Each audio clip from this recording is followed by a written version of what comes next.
Welcome back to my Discovery 4, and I've been doing a bit of work over the weekends, organising a DC-DC charger, 1000 watt inverter, and obviously doing the wiring, which is a bit of a pain. I'm not exactly proficient on the wiring, so it took me a little bit of time and did things slowly. Had a little bit of help from a few friends as well who are a little bit more experts in the 12 volt sector, so definitely gave me a hand. So I'll give you a bit of a run through in terms of what I've been doing and how I've tried to keep it nice and neat and factory looking. But no, just one thing I wanted to do was keep it nice and tidy, so it was just sort of away, hidden, utilise the spaces that this vehicle has.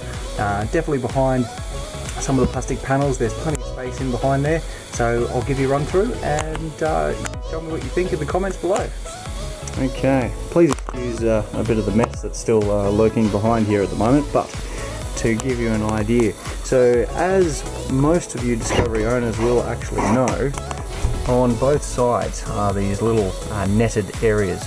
Again, a bit of mess there, so I do apologise. Had the same over here, but what I decided to do is take a peek in behind that area, and there was actually plenty of room. So I just wanted to be a little bit more efficient with the use of that area, rather than just having this big air gap in between the outer panel of the vehicle and obviously that inner netted area, which I thought was a bit of a waste of space really. So what I've done is, I'll give you a bit of a peek in behind here. As you can see, I put in an Enerdrive 40 amp DC charger.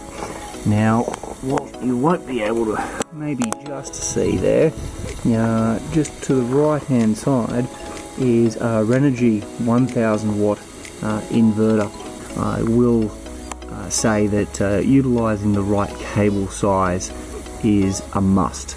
So be aware of the power that you're drawing and choose the appropriate cable size. So what I've done is I've actually wired up the DC-DC charger, and underneath here you'll see one Anderson plug. Now that's for me to connect my solar panel, which funnily enough is sitting right there. Just been doing some tests on the weekend, so I'll tuck that back up. Runs straight to the DC charger, to the battery, which is under this floor. Okay, I thought it'd be best just to take up the panel, make it nice and easy to show you. So what I've done is I've had 5mm stainless steel battery tray made up, and if I drop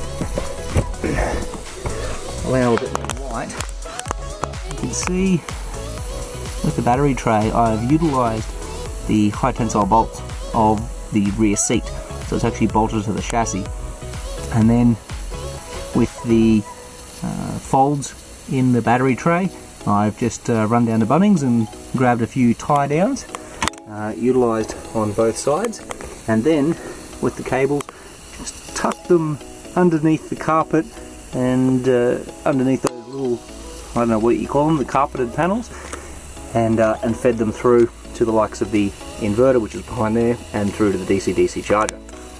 Okay, so as you know, Renogy charger, two 40 volt plugs, which I thought was a pretty cool idea. Just touch panel system actually. On, off, on, off. Nice and simple. Thought it was nice, clean looking. Now, I will preface all of this that I'm actually going to be carpeting this section with some obviously nice automotive carpet to try and make it look, again, the whole factory look that I'm trying to go for, and at least then I'll need a bit of a panel gap there. My carpentry skills aren't exactly on point, but I guess all in all I think it's turned out really well. Something that I've done, a bit of a DIY. It's taken me a few weekends. I didn't actually film the whole process because I really wasn't too proficient and know exactly what I was doing. I had a bit of help from some friends, which I mentioned earlier. So with this section, I can see what the current wattage is of the battery. Also got some 1 amp and 2.1 amp USB points. Now these switches don't actually do anything at the present moment. They're for future upgrades, maybe some lights, I thought it was a really cool idea I came up with, and MDF panel in behind here, MDF panel being this one as well, and just found the mounting points. Now these screws were just some normal fixings that I found on eBay, and just some panel fixings. They're not aluminium, they're a stainless steel. You pay a little bit extra for some better quality parts, but I think it turned out really, really well, and didn't have to really drill. I think I drilled about 2 extra holes just to get that, I guess, additional support from I guess the mounting points that were in the vehicle already. So I think it turned out pretty well at the end of the day. But yeah, let me know what your thoughts are. Comments down below, and hopefully stay tuned for the next upgrade. But I think we'll be going off on a trip very shortly, and I'll take you along for the ride.